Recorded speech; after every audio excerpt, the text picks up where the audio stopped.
ছাড়া বিরাট কিছু নয়। সজল ঘোষ মানতে চান না, কি বলছেন বিজেপির রাজ্য সভাপতি সুকান্ত মজুমদার আমার সঙ্গে রয়েছেন সরাসরি। সুকান্ত দা, প্রথমে আপনাকে অভিনন্দন, আপনি জিতেছেন, কিন্তু একই সঙ্গে নমস্কার। হ্যাঁ, একই সঙ্গে আপনাকে অভিনন্দন, আপনি জিতেছেন, কিন্তু একই সঙ্গে একই সঙ্গে আপনার বিরুদ্ধে প্রচুর লোকজন মুখ খুলছে। কেউ আপনার নাম হয়তো করছে না, কিন্তু কেউ কেউ বলছেন সংগঠন দুর্বল, ঠিকঠাক লোককে গুরুত্ব দেওয়া হয়নি, ঠিকঠাক প্রার্থী বাছাই করা হয়নি, কি বলবেন?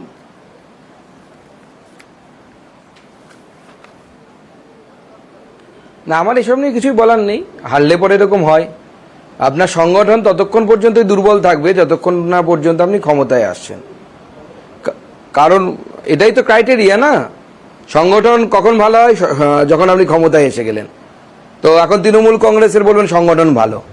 আপনি তো একজন ওয়াকিবহাল সাংবাদিক বিশ্ববাবু, আপনি বলুন তো তৃণমূল কংগ্রেসে কতজন রাজ্য সাধারণ সম্পাদক আছেন, বা এই পোস্টের কতজন থাকতে পারে তৃণমূল কংগ্রেসে? তো যে দলের কতজন রাজ্য সাধারণ সম্পাদক হতে পারে সেটাই সাংবিধানিকভাবে দলের লেখা নেই ঠিক মতো, বা কেউ জানেন না, তার দলের সংগঠন ভালো আমাকে মেনে নিতে হবে। ভোট পাচ্ছে, জিতে যাচ্ছে। সিপিএমও ভোট পেয়েছিল, জিতেছিল, সিপিএম মুছে গেছে, তৃণমূলও মুছে যাবে সময়ের সাথে সাথে।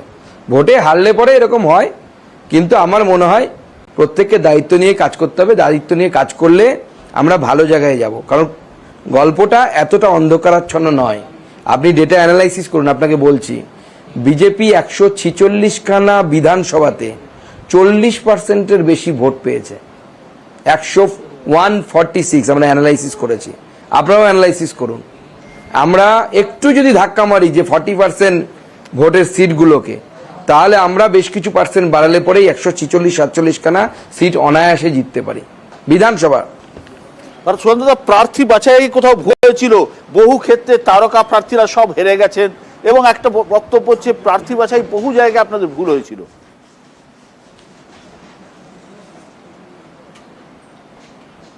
দেখুন, এই সম্বন্ধে আমি দলের বাইরে মিডিয়ার সামনে কিচ্ছু বলবো না, কারণ এটা বিজেপির নিয়ম না, বিজেপির নীতি না।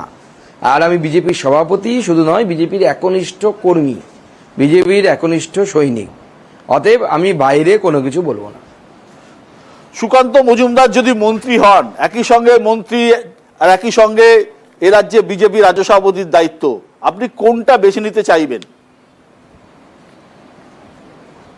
আপনার দলে তো এক ব্যক্তি এক পদ। দেখুন, বেছে নেওয়ার তো জায়গা নেই, আমি তো বলেছি। না, বেছে নেওয়ার তো কোনো জায়গা নেই। আমি তো বলেছি আমি দলের সৈনিক। দল যদি বলে তোমাকে বুথ সভাপতির দায়িত্ব পালন করতে হবে, সেটাই করতে হবে। সুকান্তদা, বাংলা কি এবার কোনো পূর্ণমন্ত্রী পাবে?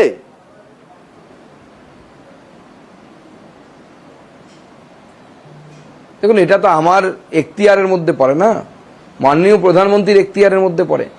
এবার আমাদের নিজেদের সরকারের মাননীয় প্রধানমন্ত্রী নরেন্দ্র মোদী হলে পরেও কিন্তু তাতে শরিক আছে, জোট সঙ্গীরা আছে, বিভিন্ন রকমের পারমুনেশন কম্বিনেশন দেখতে হবে, দেখে মাননীয় প্রধানমন্ত্রী ঠিক করবেন। অনেক অনেক ধন্যবাদ সুকান্তদা আমাদের সঙ্গে থাকার জন্য, অনেক ধন্যবাদ। আমি আসছি বৈশ্যানর।